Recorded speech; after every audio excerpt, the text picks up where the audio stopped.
আসসালামু আলাইকুম। আজকে কলমের বেজ জ্বালাইলো।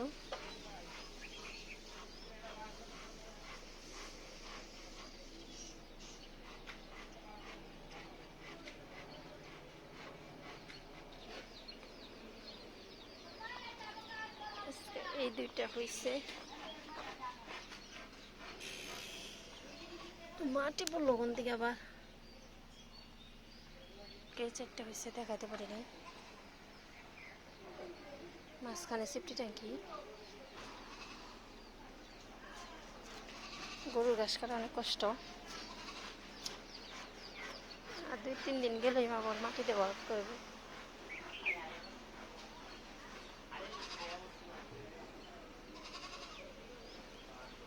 ধন্যবাদ সবাইকে আমাদের ভিডিওটা দেখার জন্য। আম গাছগুলো পানি দিতে পারি না, কি সুন্দর বই লাগছে, সব মরে গেল। এই জায়গায় পানি দিলে পার ভেঙে নিচে যাবে, এমনি ভেঙে গেছে। এবার আম মার গেল, অনেক সুন্দর বলেছিল, একলাই মরে গেল। ধন্যবাদ সবাইকে আমাদের ভিডিওটা দেখার জন্য।